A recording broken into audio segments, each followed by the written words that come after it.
Let's try an application word problem that deals with circles together. An athletic field is a 60 yard by 120 yard rectangle with a semicircle at each of the short sides. A running track that is 20 yards wide is going to surround the field. If the track is divided into 8 lanes of equal width, with lane 1 being the innermost lane and lane 8 being the outermost lane, what is the distance around the track along the inside of each lane? If the track is divided into 8 lanes of equal width, with lane 1 being the innermost lane and lane 8 being the outermost lane, what is the distance around the track along the inside of each lane? Round to the nearest hundredths as needed. Now, just so we're clear on what this picture is showing, here is that rectangular field that is going to be 60 by 120 yards. And then on the short sides, we can see that we have a semicircle over here, as well as a semicircle over here.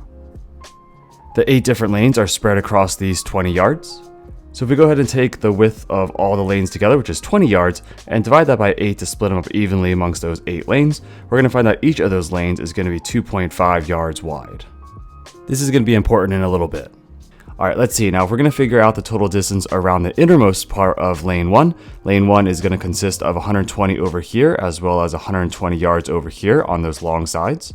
So we know we're going to have this 120 times 2. Next, we have to find the distance around the semicircle, which is from here to here, as well as from here to here. These two semicircles is going to make a full circle here. So what is the circumference of a full circle? Well, that's going to be pi times the diameter, or pi times 2 of the radius. So the radius here is going to be 30, right? Because that's going to be half of the 60, which is diameter.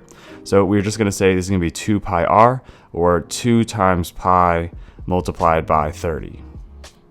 So to figure out the exact length for the innermost length for lane 1, 120 times 2 is going to be 240 yards for the straightaways, and then it's going to be plus 60 pi. That would be the exact answer, but if we want a decimal rounded to the nearest hundredths place, I think this is going to be approximately 428.50, and this is going to be yards. This is the innermost length around lane 1. Let's go ahead down here and just put that down as 428.50. All right, cool. That's lane 1. All right, for lane 2, part of this is going to be the same. These straightaways are going to be the same no matter what lane you're going to be in. So that's going to be 120 multiplied by 2 plus. But then we're going to have to figure out the length around these curves, which is going to be a little bit different in lane 2. As we go further and further out, this is going to be a longer and longer distance here. So if we're going to be the inside of lane 2, keep in mind that this distance here, each lane we said was going to be 2.5 yards wide. So we have to make sure we go out 2.5 yards on both sides. So if we go ahead and take the 60 and we add 2.5 and 2.5, that's basically 5, right, in total on both sides. That means our diameter is going to be 65 in total, which means our radius is going to be half of that. The radius is going to be 32.5. And that's for this slightly bigger circle here. That's going to be a little bit longer in terms of the diameter, which means the radius is also a little bigger as well. So in this case, it's going to be 2 pi r. In this case, the r is going to be 32.5.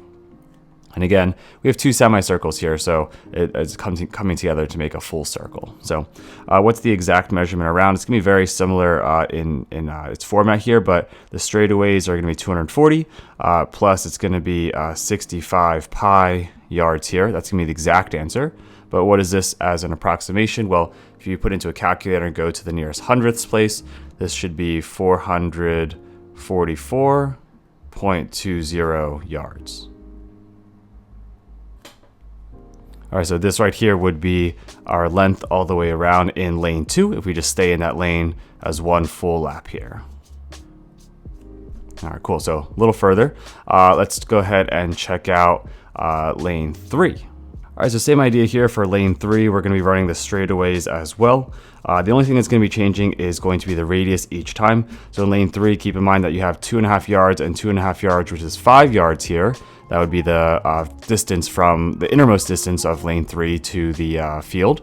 This is also going to be 5 more yards on this side. So we're going to be adding on 10 yards, 5 on each side, which is going to be a diameter of 70 yards, which means the radius is going to be 35 now, right?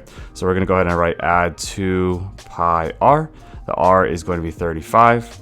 So the exact distance is going to be 240 yards plus looks like 70 pi. But this, as an approximation to the nearest hundredths place, should be about 459.91 yards. Okay, so hopefully you're getting the hang of it. It's just going to be the same process each time through, just with a slightly different radius as you go further and further out into the outer lanes here. And hopefully you're seeing a little bit of a pattern here, so let's go ahead and see if we can just kind of replicate what's going on. So in lane 4, this part is going to be the same as well. For lane 5, the straightaways are the same, as well as lane 6, 7, and 8. Now if you see the pattern of what's been going on here, notice how the radius has been changing for each of these circles. So notice it's just going to be adding 2.5 yards for each of these additional lanes. So here we're going to have this 2 pi multiplied by 37.5 here.